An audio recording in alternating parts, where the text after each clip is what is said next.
Amém? Saúde a todos com a graça e a paz. Amém, irmãos? Quantos estão felizes de estar na presença do Senhor? Mais um culto. Foi uma bênção, irmão, o primeiro. Foi algo fantástico. E Deus vai fazer muitas coisas nesse aqui também. Amém? Quantos vieram com o coração disposto a receber mais o Espírito Santo? Glória a Deus. Abra sua Bíblia em Lucas capítulo 5.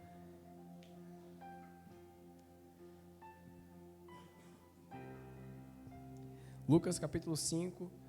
Deixa a sua Bíblia aberta aí, tá certo? Ou então você acompanha aqui no telão. Vamos começar a ler, tá bom? Lucas capítulo 5, a partir do primeiro versículo. Aconteceu que, ao apertá-la a multidão para ouvir a palavra de Deus, estava ele junto ao lago de Genezaré e viu 2 barcos junto à praia do largo. Mas os pescadores, havendo desembarcado, lavavam as redes.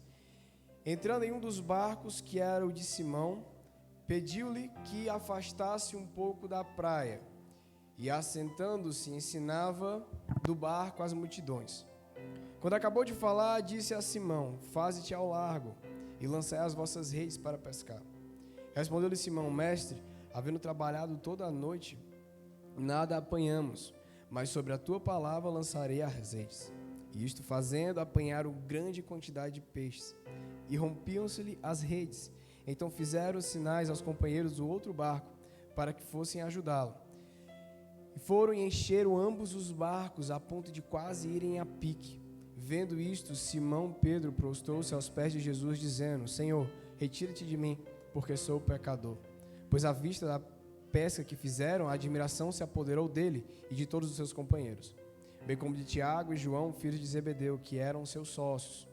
Disse Jesus a Simão: não temas, doravante será pescador de homens. E arrastando eles os barcos sobre a praia, deixando tudo, o seguiram. Amém? Irmãos, eu sei que já foi orado, mas eu queria orar novamente, tá certo? Então segura a tua Bíblia aí, curva a tua cabeça, fecha teus olhos. Eu queria que você agradecesse ao Senhor por você estar aqui aonde você está. Deus tem um encontro marcado com você essa noite, nesse momento. Então agradece ao Senhor por você estar aqui nesse lugar, você estar aqui nesse ambiente. Agradece ao Senhor por você estar lendo essa Bíblia, por você estar lendo essa palavra, por você meditar agora na palavra. Senhor, obrigado por tudo, Deus. Obrigado, Pai, porque o Senhor é um Deus maravilhoso. O Senhor nunca nos deu motivos, Senhor, para duvidar de Ti. O Senhor é um Deus presente, um Deus que promove o Teu amor através das pequenas coisas, Senhor. Obrigado por tudo, obrigado pela comunhão, Senhor. Obrigado pelas ministrações. Obrigado, Deus, porque o Teu Espírito Santo, sim, se faz presente nesse lugar. É assim que nós te pedimos, em nome de Jesus. Amém. Irmãos, o título da mensagem de hoje é: e aí, você está pronto para ser eterno? Amém? Com muito amor no coração, até falei no primeiro culto. Não sei porque o pastor faz essas coisas, né? Só para constranger a gente, né? Eu vou constranger você agora. Olha para o irmão do lado aí, olha. E agora você vai dizer: e aí, irmão? Está preparado para ser eterno? Pastor, faz isso não, é constrangedor. Mas eu quero constranger você. Irmão, você está preparado para ser eterno? Esse é o título da mensagem. E Pedro, aqui, ele se tornou eterno. Pedro aqui, ele, através dessa atitude, ele crava o seu nome na eternidade. Através desse relato, através dessa atitude, Pedro consegue colocar o nome dele na eternidade. Ele consegue ser eterno. Mas por que Pedro consegue ser eterno e colocar o seu nome na eternidade? Porque Pedro andou sobre uma palavra. Quando você anda sobre uma palavra, você então descobre o propósito. Quando você descobre o propósito, então você se torna eterno. Acompanhou comigo? Essa é a proposição dessa mensagem. Os pessoal da escola de mestres aí, né? Olha, quando você anda sobre uma palavra, você então descobre diga propósito. E quando você vive o propósito, então você se torna eterno. Você alcança a eternidade. Mas como, pastor, que Pedro conseguiu isso? Irmãos, interessante. Jesus estava pregando no mar da Galileia, ou lago de Genezaré, como fala aqui o evangelista Lucas. Jesus aqui ele já estava famoso na sua pregação. Ele já havia curado o paralítico em Cafarnaum. Jesus já havia curado a sogra de Pedro. Jesus já estava pregando aos sábados nas sinagogas. E a pregação de Cristo já era famosa. As pessoas já conheciam a pregação dele. E Jesus chega ao mar da Galileia, ou lago de Genezaré, ou lago de Tiberíades. Todos esses são o mesmo lugar. E ele chega lá e o povo começa, para querer ouvi-lo, começa a espremer ele. A multidão fica tão grande, que Jesus, olha, não vai dar. E é nesse ambiente. O lago de Genezaré, irmãos, ele é um lago realmente, alguns conhecem como Mar da Galileia, mas ele não era realmente um mar. Ele era de fato um lago. As dimensões dele, ele tinha 21 quilômetros de largura e 12 quilômetros de extensão. Ficava a 220 metros abaixo do nível do mar. Era um lago. E não sabe, eu estava observando esse estudo hoje sobre isso. Não se sabe ao certo quantas embarcações haviam naquele mar ou naquele lago. Porque pensa, você está em Cafarnaum, naquela época a atividade pesqueira era a principal atividade econômica da época.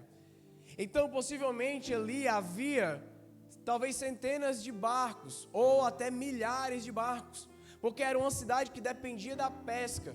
Era comum você ver, o seu pai é pescador, o outro fulano ali, o vizinho é pescador, o avô era pescador. Então era comum essa atividade. Então possivelmente quando Jesus chega pregando no lago de Genezaré, havia várias embarcações ali. Porém, o evangelista Lucas, ele é um médico e ele narra com muito detalhe e precisão o evangelho de Cristo.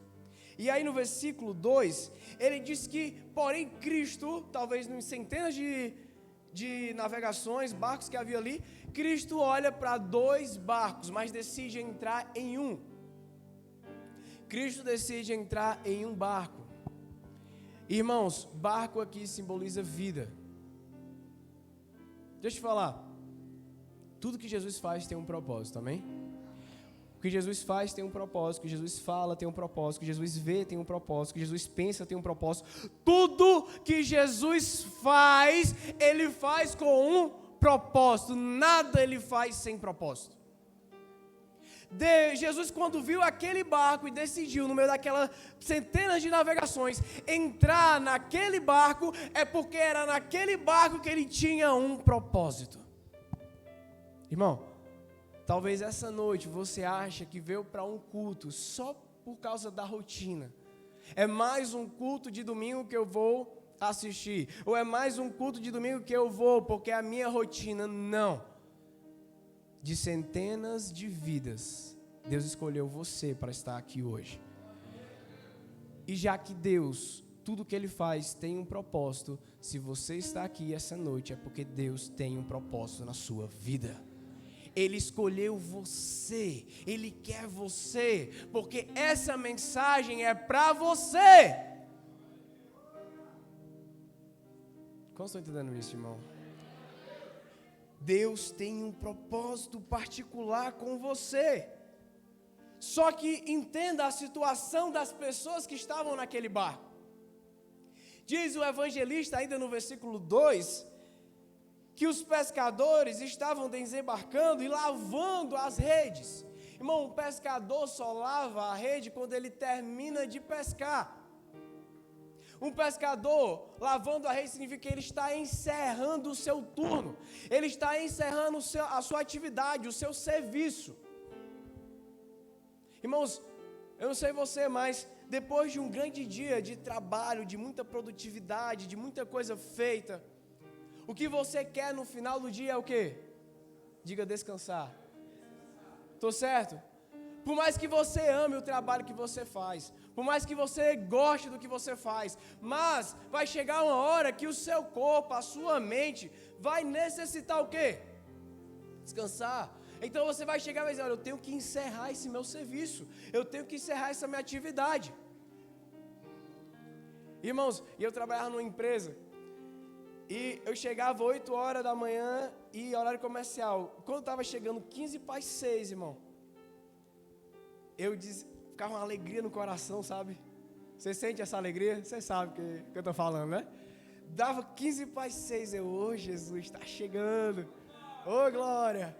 E aí, irmãos, eu trabalhava numa mesa e a minha mesa ficava do lado do meu chefe.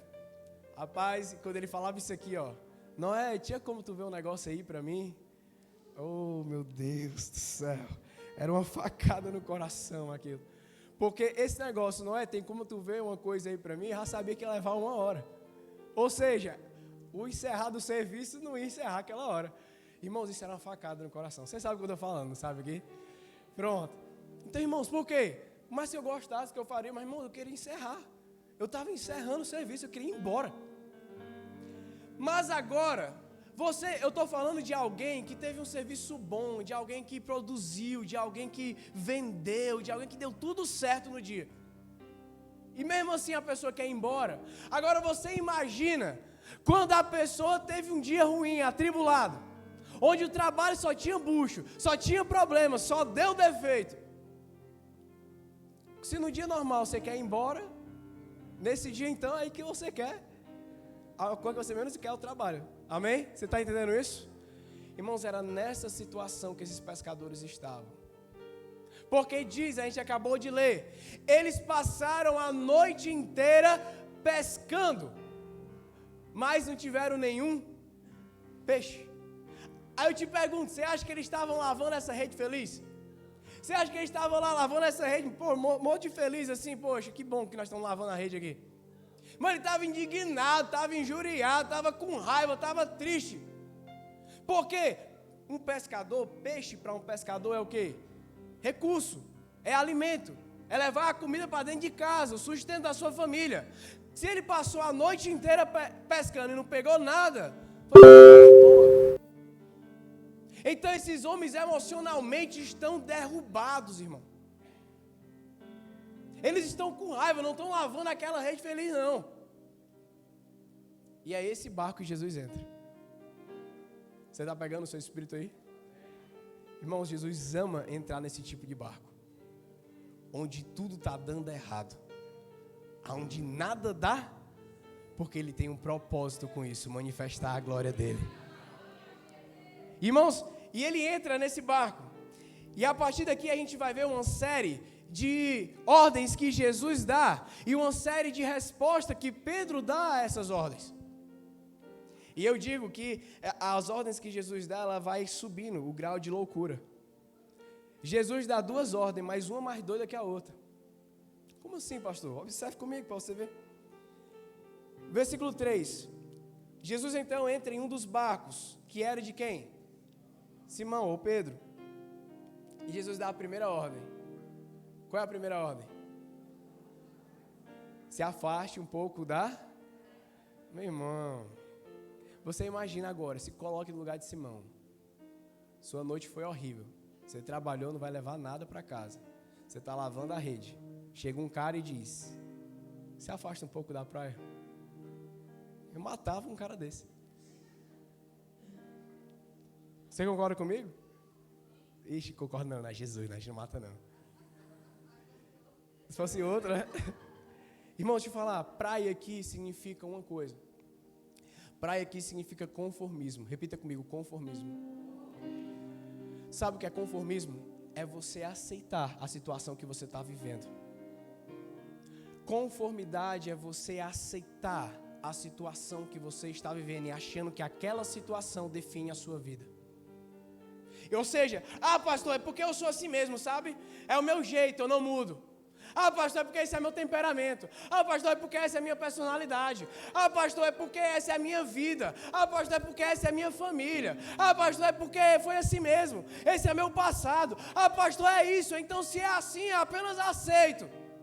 Ou seja, está conformidade, está no conformismo, aceitando a sua situação, achando que aquela situação define quem ele é. Quantas pessoas estão assim, irmão? Quando Jesus olha para Pedro e diz: Pedro, se afasta da praia. Sabe o que ele está dizendo para Pedro? Pedro, essa situação que você está vivendo não define a obra que eu vou fazer na sua vida. Isso não define quem você é. Mas para eu operar o sobrenatural em você, você tem que sair desse lugar de conformidade. Para operar o sobrenatural na sua vida, você tem que sair desse ambiente onde você aceita a sua situação. Como estão entendendo isso, irmão? Deus está te chamando essa noite a você sair desse ambiente de conformidade. Irmãos, como eu falei no primeiro culto, um ambiente de conformidade é um ambiente, irmão, confortável. É um ambiente confortável, é um ambiente que é bom de se estar. Num ambiente de conformidade, você não tem desafios, você não tem ninguém que te confronte, é tudo na zona de conforto. Irmãos, você sabe, a galera aí que surfa, sabe que quando, e você também que não sabe surfar, você sabe disso, que no mar tem uma região chamada arrebentação. Por exemplo, se eu quero pegar as melhores ondas, eu tenho que passar a arrebentação. Se o pescador quer pegar bons peixes, ele tem que passar a arrebentação. A arrebentação é uma zona que também é chamada de zona de confronto, ou zona de impacto, que é uma zona onde a espuma é muito forte. E aí, para ele pegar boas ondas, ele tem que passar pela arrebentação. Só que antes da arrebentação, tem a chamada zona de conforto. O cearense conhece como pocinho. Sabe qual é? Eu até brinquei, o pastor Ageu da Mão falou pocinho. Pocinho, irmão, é aquele lugar que você se deita e a água está parada. Vocês sabem qual é o pocinho aqui, né? A água está parada, o pastor Ageu deita, passa o dia lá.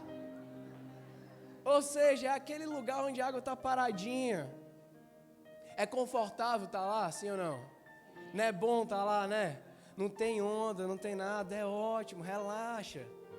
Mas eu te pergunto, se você está aprendendo a surfar, o cara que está aprendendo a surfar, a menina que está aprendendo a surfar, eu pergunto, ela vai aprender a surfar estando naquele lugar? Ela vai botar lá a prancha, vai subir 1000 vezes, não vai aprender nada.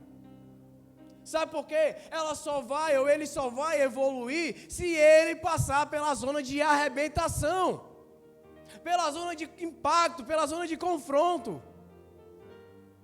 Ele só vai ter experiências maravilhosas se ele passar por esse lugar. Irmão, não sei se você já surfou, mas uma das melhores sensações é você dropar uma onda e correr a parede dela. Não tem sensação melhor que essa na vida, por isso que esse negócio vicia. Ou seja, experiências boas. Pastor, você está falando de surf, o que é que tem a ver? Mesma coisa na vida do cristão. Deus quer te levar a ter experiências sobrenaturais com Ele. Deus quer te levar a um nível de provisão espetacular com Ele. Mas você precisa sair da zona do conforto, da zona de conforto, na zona confortável. Ninguém cresce, ninguém evolui, todo mundo fica a mesma coisa. Deus quer te pegar hoje e te levar para uma zona de arrebentação, para arrebentar você todinho. Mas eu te falar, quando você passar, você vai viver o sobrenatural dele. Você vai ter experiências maravilhosas. Você vai viver aquilo que a Bíblia diz que é pra gente viver. Como estão entendendo isso, irmão? Conformidade, irmão. Deus só ia operar na vida de Pedro se ele saísse desse lugar. Vamos dar uma glória a Deus aí.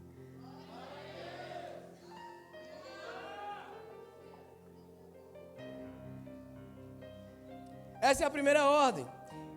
E que dá a entender, versículo 4, que quando ele acabou de falar, ele fala da outra ordem. Então dá a entender que Pedro segue a ordem. Só que Pedro, a ordem era o quê? É uma ordem de atenção, é só sai desse lugar. Se afasta da praia. Só que a segunda ordem de Jesus é a ordem mais pirada que tem. Por quê? Ele está subindo o nível.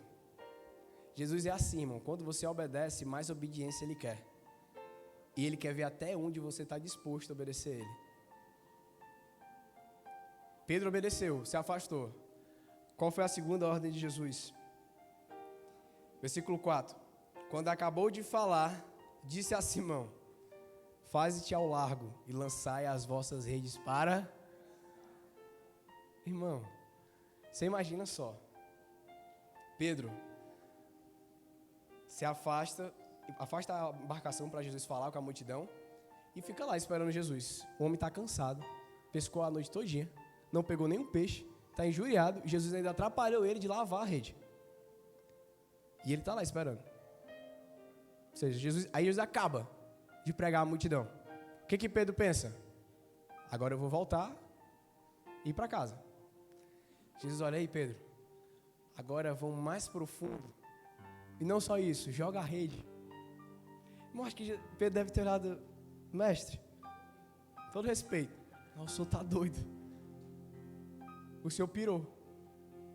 Estava fazendo de besta, eu vi aqui, ó. Como assim? O senhor está me mandando eu voltar para o lugar aonde eu não consegui nada. Sabe o que Jesus estava pedindo de Pedro aqui, irmão? Um ato de fé. Repita comigo, um ato de fé. Jesus estava querendo de Pedro um ato de fé, irmão. E a fé é algo sobrenatural. Ele estava querendo elevar o nível de Pedro. Até onde Pedro estava disposto a obedecer. E o interessante é a resposta de Pedro. No versículo 5, Pedro diz, e a resposta de Pedro, irmão, eu divido em duas partes. A primeira parte simboliza a humanidade dele. E a segunda parte simboliza a sua obediência. Versículo 5. Respondeu-lhe Simão, mestre, havendo trabalhado a noite toda, não apanhamos nada. Pedro falou assim, Jesus, primeira resposta de Pedro, a primeira parte da resposta representa a sua humanidade. Porque ele foi sincero com Jesus. Ele foi real com Jesus. Irmão, sabe o que Jesus quer de você? Jesus não quer a tua espiritualidade, Jesus quer a tua humanidade.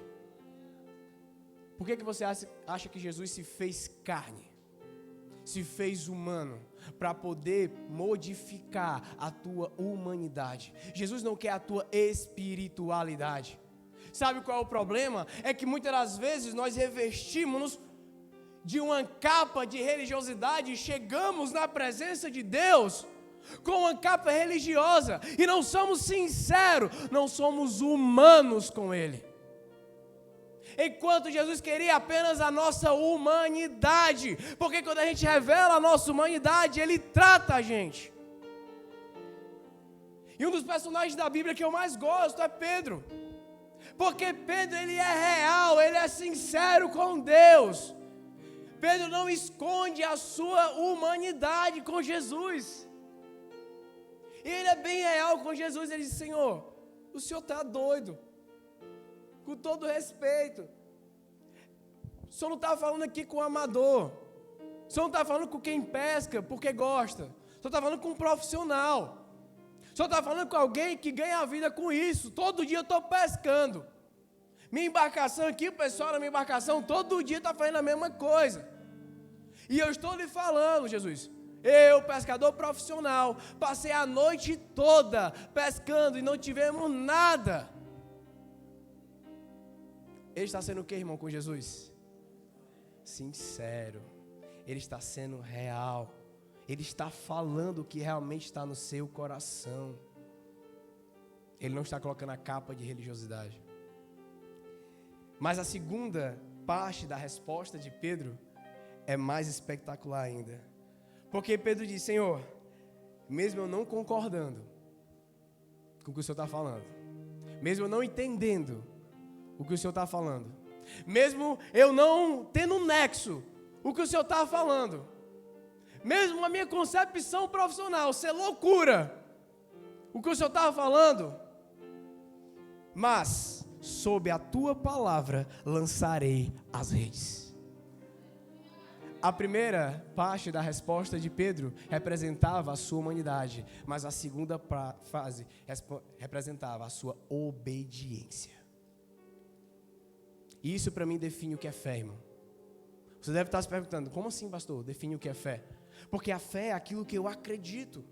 A fé, eu preciso ter a certeza que vai acontecer. Meu irmão, mais do que ter certeza, fé é obediência. Pedro não estava entendendo, Pedro nem concordava, mas ele obedeceu.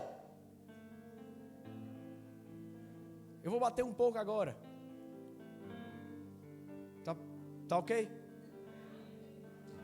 Sabe, muitas das vezes o nosso problema, irmão, que se Jesus contraria um pouco o que nós achamos, nós não queremos obedecê-lo. Ah não, Senhor, mas isso não tem sentido. Ah não, Senhor, mas isso não é o caminho correto. É muita audácia. Ah não, Jesus, mas eu não estou entendendo. Por eu não entender, o Senhor não está me explicando, então eu não vou obedecer. Aí Jesus diz: cabeção, eu quero operar o sobrenatural na tua vida. Não precisa você entender, só precisa você obedecer. Não precisa você achar, não precisa... Jesus, irmão, dessa noite estava falando, sabe o que é com você? Pega todos os teus conceitos, pega toda a tua intelectualidade, pega todo o teu achismo, pega todas as tuas habilidades e joga no lixo. Pega tudo aquilo que você acha que você sabe, pega tudo aquilo que você acha que você conhece, pega tudo aquilo que você acha que construiu e joga no lixo. Porque Jesus está dizendo: eu tenho algo sobrenatural para fazer. Mas, para isso você precisa largar. Para isso você precisa abandonar. Para isso você precisa obedecer, irmão. Irmãos, isso nós estamos vendo na perspectiva de Pedro. Mas agora eu quero botar na perspectiva de Jesus. Sabe o que Jesus estava falando para Pedro ali, irmão? Jesus estava falando para Pedro: Pedro, ontem você pescou com a força do seu braço. Hoje você vai pescar sobre a minha palavra. E você vai observar que quando você faz algo sobre a minha palavra, você consegue muito mais coisas do que sobre a força do seu braço. Pedro, ontem você pescou sendo o pescador do lago. Hoje você vai pescar com o dono do lago. Hoje você vai pescar com o criador do lago. E você vai conhecer o que é andar sobre a minha palavra. Irmãos, nessa noite, o Senhor está te convidando a você andar sob a palavra dEle. E o interessante, irmão, que essa é um padrão de Jesus, não é? Jesus sempre vai esperar você dar o primeiro passo, mas no segundo, se você der o primeiro, o segundo Ele garante. Escute o que eu vou falar, irmão, guarda no teu coração isso. Se você der o primeiro passo de obediência, o segundo está garantido com Ele. E quando você dá o primeiro passo, você dá o primeiro passo natural. Mas quando Jesus dá o segundo, é sobrenatural. Você observa isso. Jesus, quando foi ressuscitar Lázaro, Jesus diz: olha, tira a pedra. Tirar a pedra era o que, irmão? Uma ação humana. Qual era a atitude que eles tinham que fazer? Obedecer. Jesus, tiraram a pedra, show de bola. Agora a segunda é comigo. Lázaro, vem para fora. E Lázaro ressuscitou. Você observa isso com Jairo. Jairo, chefe da sinagoga. Jesus tinha acabado de curar uma mulher que há 12 anos menstruava. Você imagina, irmão, 12 anos de TPM. 12 anos menstruando. Jesus havia acabado de curar essa mulher, a mulher do fluxo de sangue. E aí você imagina, na lei dizia que uma mulher quando estava nesse estado, ela estava impura. E qualquer um que tocasse nela se tornaria impuro também. Aí tinha que fazer todo o ritual. E Jairo era chefe da sinagoga. Ele sabia que não podia receber ninguém em sua casa o quê? Impuro. Mas Jesus tinha acabado de tocar numa mulher impura. Logo, pela lei, ele estava o quê? Impuro. Jairo sabia ou não disso? Aí Jairo chega e diz: Jesus, minha filha está doente. Eu acho que na cabeça de Jairo estava assim: Jesus, basta o Senhor falar, ela fica curada, não precisa ir lá em casa não. Se o senhor falar, dá certo. Irmão, só que Jesus não é gente, não. Jesus olha para Jairo. Jairo, vamos lá na tua casa. Ele sabia, meu irmão, aquilo foi um confronto. Sabe o que ele está dizendo para Jairo? E aí, Jairo, vai sair do conformismo? E aí, Jairo, vai sair da religiosidade? Estou esperando o teu passo. Vai sair, Jairo? Mas Jairo olhando assim, é nós, Jesus, bora. E levou Jesus. Irmão, Jesus falou, eu vejo Jesus agindo, dizendo, olha, Jairo, já que você rompeu com isso, deu o primeiro passo, não se preocupa, o segundo é comigo. Talita cumi, menina, levanta. E a filha dele foi curada. Ou seja, irmão, você dá o primeiro. Fala o Senhor, meu irmão. Você dá o primeiro passo, Jesus sempre vai dar o segundo. Se você obedece, o segundo com ele está garantido. E isso, irmão, aconteceu com Pedro. Pedro, irmão, estava cansado, exausto, desanimado. Mas ele disse, Senhor, eu não estou entendendo nada, mas o primeiro passo eu vou dar sobre a tua palavra, eu vou lançar a rede. Jesus, Pedrão, você lançou? Agora deixa que a pesca é comigo. Deixa que o negócio é comigo. Versículo 6. Isto fazendo, ou seja, Pedro fez isso, apanharam grande quantidade de peixe e rompiam-se as redes. Então fizeram sinais aos companheiros do outro barco para que fossem ajudá-los. E foram e encheram ambos os barcos a ponto de quase irem a pique. Meu irmão, a bênção foi tão grande, a pesca foi tão grande, foi tanto peixe, mas tanto peixe, que o barco quase afundava. Aí disseram, chega os outros barcos, colocaram o peixe no barco, colocaram o peixe e os outros barcos também estavam afundando, meu irmão. Foi muito peixe. Por quê? Porque o segundo passo sempre é sobrenatural. Meu irmão, nessa noite, o Senhor está te chamando a dar um passo de obediência, um passo de fé, de você largar, irmão, se afastar da praia, para você largar o conformismo, de você largar esse ambiente, de você sair desse ambiente e dar um passo de fé. Mas não é por qualquer coisa, é porque Ele tem um propósito na sua vida. Como estou entendendo isso, irmão? Deus tem um propósito, mas você precisa dar um passo de fé. E olha só que interessante, no versículo 8. Vendo isto, Simão Pedro prostou-se aos pés de Jesus, dizendo, Senhor, retire-se de mim, porque sou pecador. Irmão, quem anda sobre a palavra, fica maravilhado com Jesus. Quando se anda sobre a palavra, você não consegue mais ficar de pé diante de Jesus, você sempre vai se dobrar. Você sempre vai reconhecer quem Ele é. Ele se prostra e diz, Senhor, eu não sou digno, porque a pesca tinha sido muito boa. E aí no versículo 10, diz assim, bem como Tiago e João, os filhos de Zebedeu, que eram seus sócios. Então disse Jesus, irmãos, pensa comigo agora. Eu sempre gosto de ver a visão do personagem.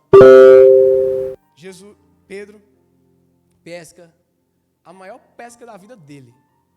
E eu falei para você no começo que para um pescador... peixe é o quê? Profissão, logo é dinheiro, é recurso. Se ele pega peixe, é recurso o quê? Para ele. Irmãos, ele tinha feito a maior pesca da vida dele. O que esse homem podia pensar agora? Música do Fernandinho. Chegou a minha hora de brilhar. Chegou a minha hora. Meu irmão, peço o seguinte, todo mundo agora quer fazer negócio comigo. Eu tenho mais peixe que todo mundo. Agora eu posso fazer um network. Vou botar Pedro e companhia aqui. Vou abrir um negócio. Bota nas redes sociais, no Instagram, no Facebook. Vai dar tudo certo. Jesus providenciou. Chegou a minha hora de brilhar. É agora. Vou aproveitar a situação. Você acha que Pedro poderia ter pensado isso ou não? Lógico que sim. Ele era judeu. Judeu é empreendedor nato. Eu vou te falar. Mas Jesus olha para ele e diz o seguinte, olha, eu não quero isso. Isso aqui foi só um gostinho do que é andar sobre a minha palavra. Isso aqui foi só um gostinho sobre o que é andar sobre a minha palavra. O que eu quero mesmo é colocar, Pedro, o teu nome na eternidade. Por isso, a partir de agora, tu não pesca mais peixe, tu pesca homens. Sabe o que Jesus está dizendo, Pedro? Isso aí, andar sobre a minha palavra, era só o começo. Agora eu vou colocar o teu nome na eternidade, Pedro. E olha só, irmão, passou mais de 2000 anos. De quem nós estamos falando aqui? Pedro. O nome de Pedro ficou na eternidade. Sabe por quê? Porque Pedro andou sobre a palavra. E lembra da proposição da mensagem? Quem anda sobre a palavra vive o propósito. Quem anda sobre a palavra vive o propósito, meu irmão.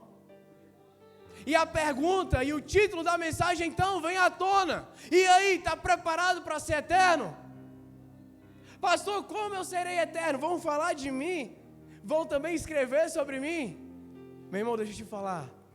Se você der o passo de fé, se você andar sobre a palavra de Jesus, se cumpre a palavra do Senhor, que os filhos dos teus filhos, e os filhos dos teus filhos, e os filhos dos teus filhos, e os filhos dos teus filhos, e os filhos dos teus filhos, todos irão experimentar a obra sobrenatural que fez na tua vida.